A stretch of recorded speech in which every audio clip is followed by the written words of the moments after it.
Hi there, Reuben here for Native Instruments, and this time around I'm going to be showcasing some of the different Kontakt libraries from Soundiron in the context of three scoring genres: Ambient, Action and Experimental. I've created a little sketch for each, just a quick and dirty mock-up to show how some of the libraries can be used. First off, here's a short clip of each of the sketches, then I'll cover which instruments and effects that I've used, and I'll play each sketch in full at the end of the video.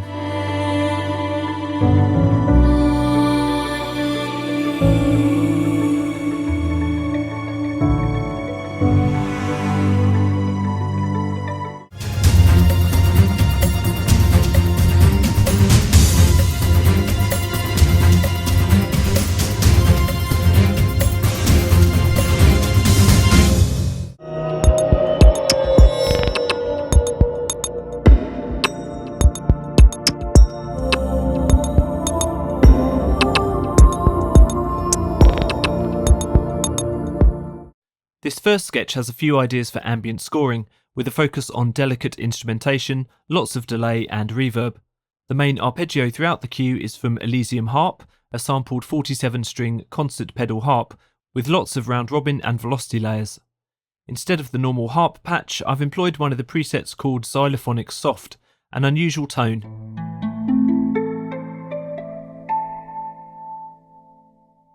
This section of the interface allows mixing of the three different signals, and I've mixed a combination of rear and overhead room mics.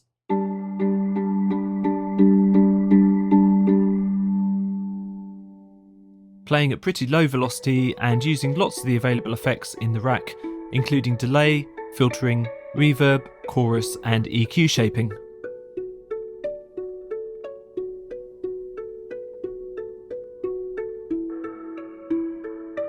An additional ping-pong delay from Logic is used to whiz the sound around the stereo field.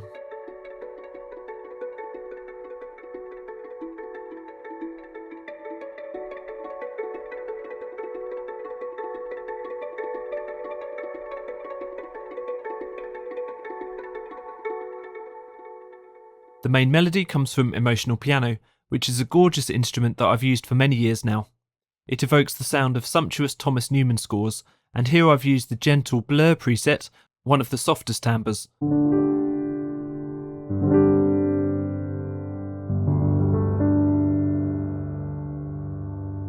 I've also opened up the velocity range and dialed down the pedal noise volume so there's not too much thudding.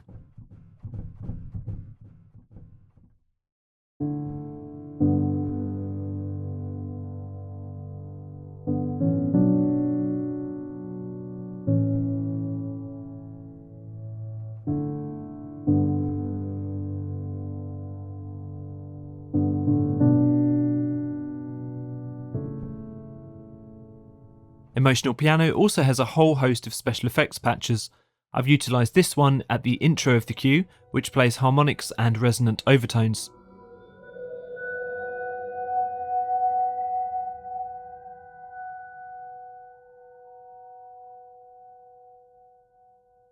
To reinforce the bass line of the piano, some of the notes are doubled with a Hyperion Strings Elements bass patch.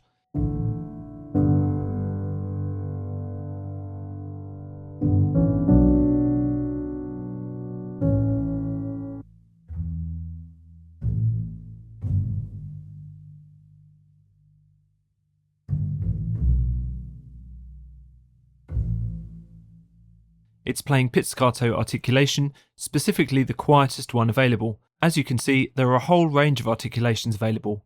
I've used a convolution reverb preset, hallway long A, to place the bass in a space without too much ambience, just to give a little bit of wash to the sound.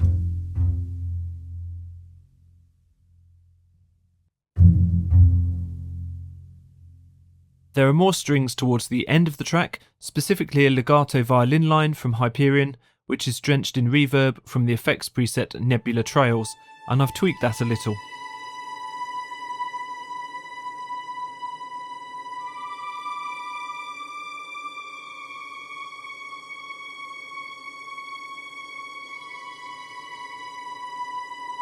At 100% wet, this means you only hear the convolution effect rather than the raw violin sound.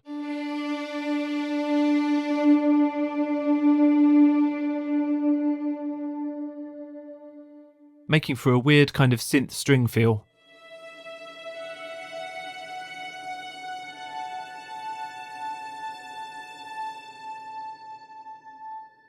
More traditional cellos play tempo synced swells here.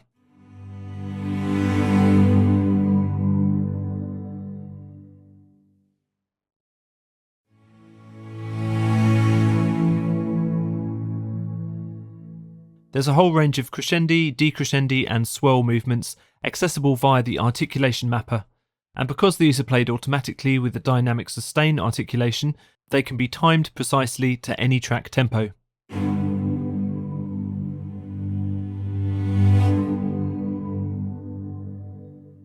Soundiron's vocal libraries are many and varied, including both playable legato patches as well as pre-recorded phrases, improvisations and held notes. One of my favourites is Mimi Page Light and Shadow. You can choose the feel and key of the phrase just here, and then have the engine sync the playback to the tempo of your track. I've actually used the phrases in F and pitched them down using Kontact's master tuning knob to create a deeper tone.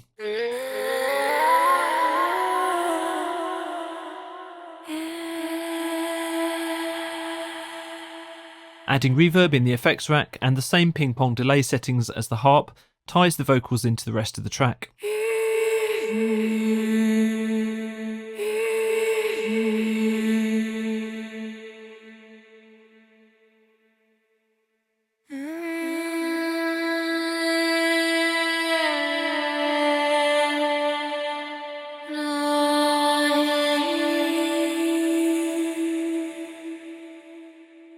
To finish off, Voices of Gaia has some fab twisted vocal soundscapes, and I've used one from the vocalist Francesca to bring additional ambience to the end of the cue, again using the same delay settings.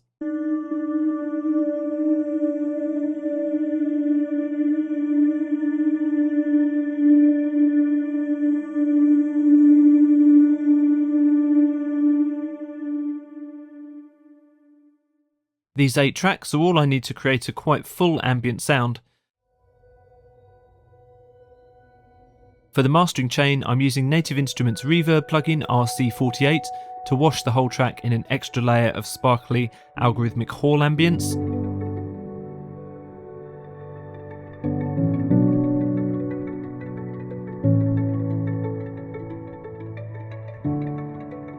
Then to finish, it's just some EQ, compression and limiting from Sonable and Isotope's Ozone.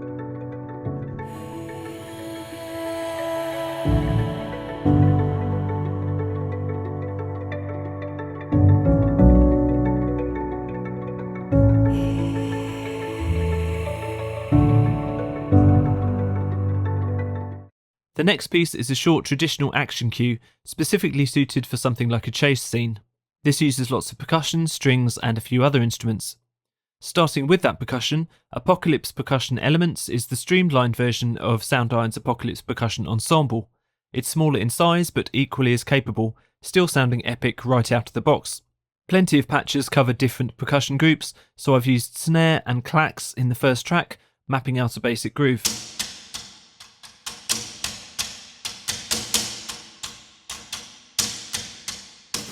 Effective action percussion is all about layering, so the next track is bass drum and toms to define the low end drive of the track.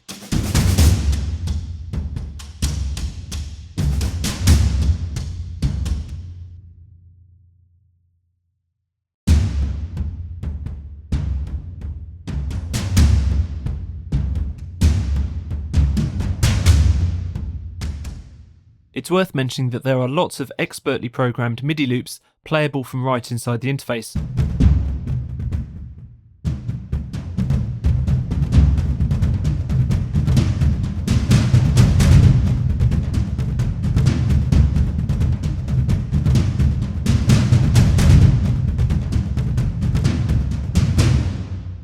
You can drag and drop these straight into any DAW.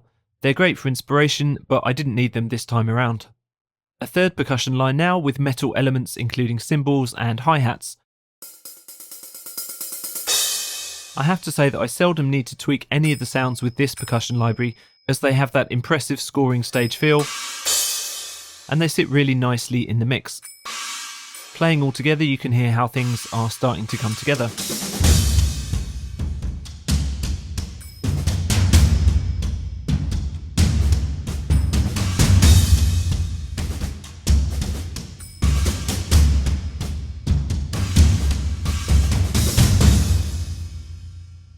I used smaller percussion instruments to drive the track along. These are from Rhythmic Odyssey, which is a huge selection of tempo-synced rhythmic beds, featuring all sorts of instruments from drum kits to pine logs.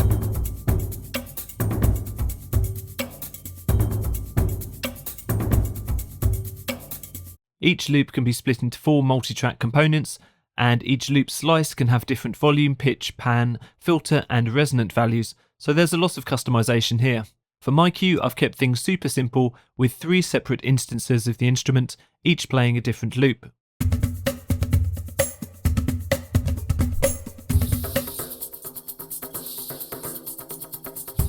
I panned 1 right, 1 left, and kept 1 central, a favourite trick to add stereo width to percussion.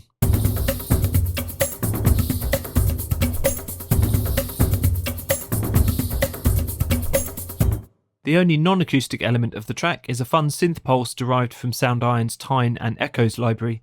The original samples are of a sound box with 25 chromatically tuned tines.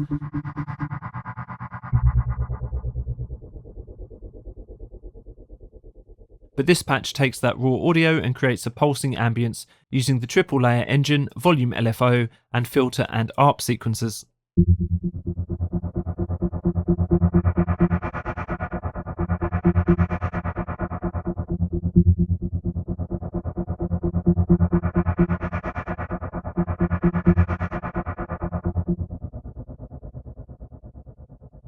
The strings are from Hyperion Strings Elements, and I've used preset patches and made some changes to each. The main riff is using the ensemble patch, but I've muted the violins and extended the playable range of the rest of the instrument sections for a thicker sound, so the sections play together.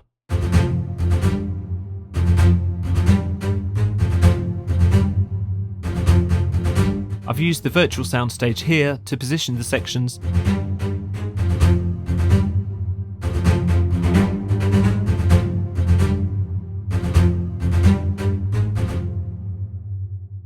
and added some reverb and compression for a tight yet spacious feel.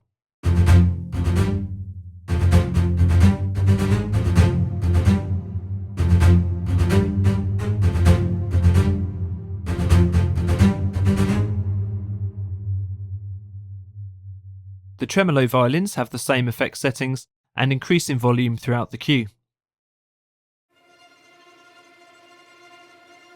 Mod Wheel is linked up to this large dynamic swell dial.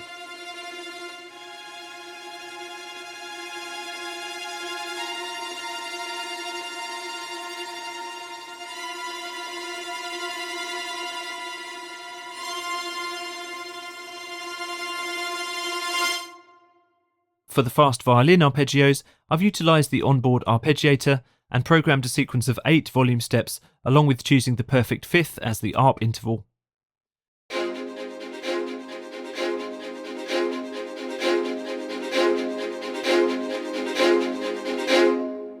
The final track uses the oldest trick in the book, a couple of low sustained piano notes to add dramatic emphasis. Emotional piano is used here, with pedal noise turned all the way down and the body dial set to give the piano a warmer tone.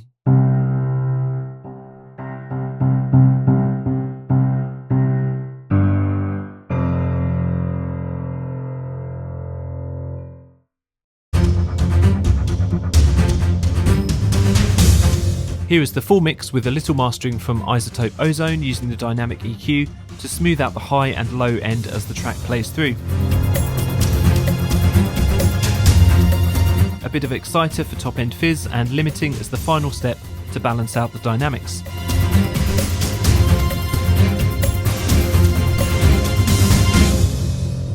Lastly, this is my sketch with elements of modern experimental scoring. Admittedly, it's a bit of a weird one, with a mixture of glitchy beats, acoustic hits, effects, synths, and some unusual instrumentation. But that's what I love about scoring for modern media, there are really no rules anymore. Soundiron's Glitch Hero is providing the bulk of the percussion in this track.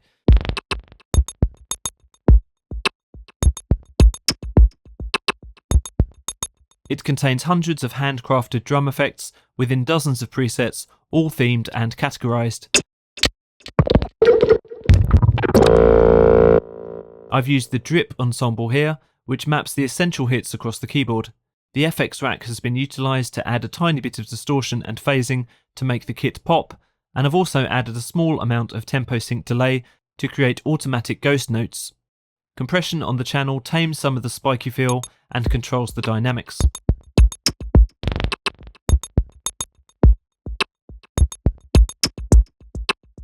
The next track has just one small high frequency riser effect from the Shimmer kit.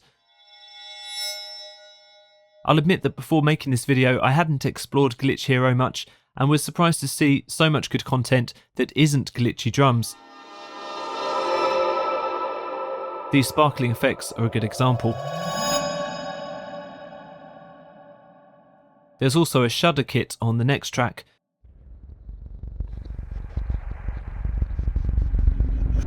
Again, there's a surprising amount of stingers, impacts and hits within this patch.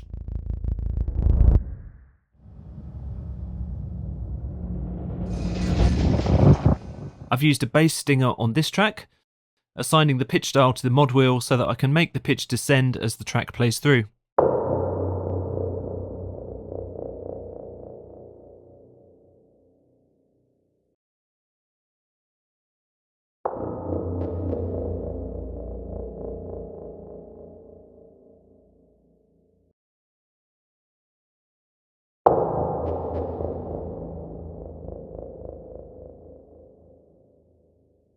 Another aspect I didn't expect in this library was the number of Glitch Hero ambiances.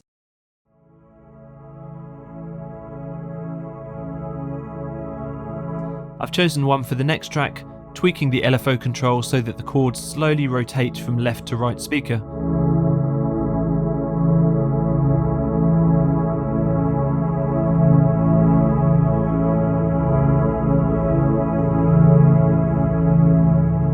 I've also adjusted the attack and release sliders to create nice smooth transitions.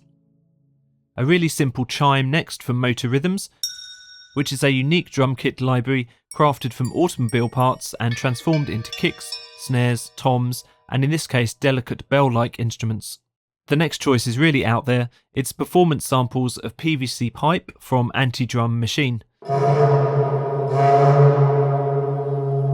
This library has thousands of unusual sounds and is a compilation of many of Soundiron's most esoteric libraries, including the 3 anti-drum collections, Cathedral of Junk, Luftballon, Snow Drums, Lumina Bells, and of course PVC Beatbox Ensemble.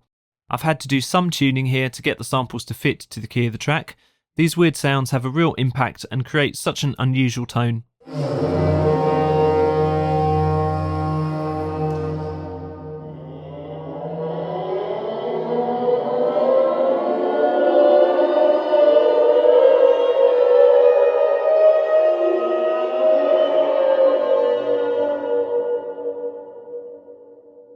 A few small supplementary sounds now to bring some acoustic warmth to the cue. This track uses the knock articulation from Tines and Echoes, and this one an FX patch from Emotional Piano, which sounds kind of like a vintage synthwave.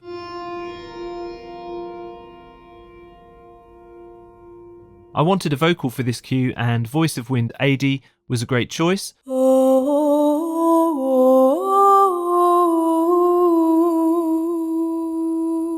And luckily the experimental nature of the track means that I can go with some crazy processing. The phrases are firstly sent through a reverb, then via Guitar Rig's Octaver and ensemble modules, which gives the vocals a deep wavering quality. Quite otherworldly.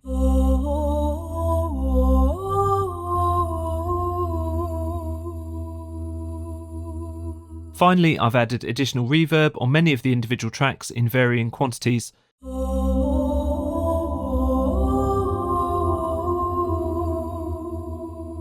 I haven't added it to the master bus as I still want nice crisp drums.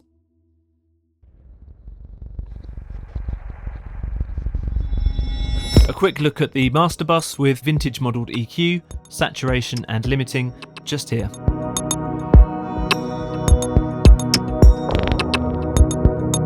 So that's my 3 short sketches, and I'll play them in full now, and thanks so much for watching.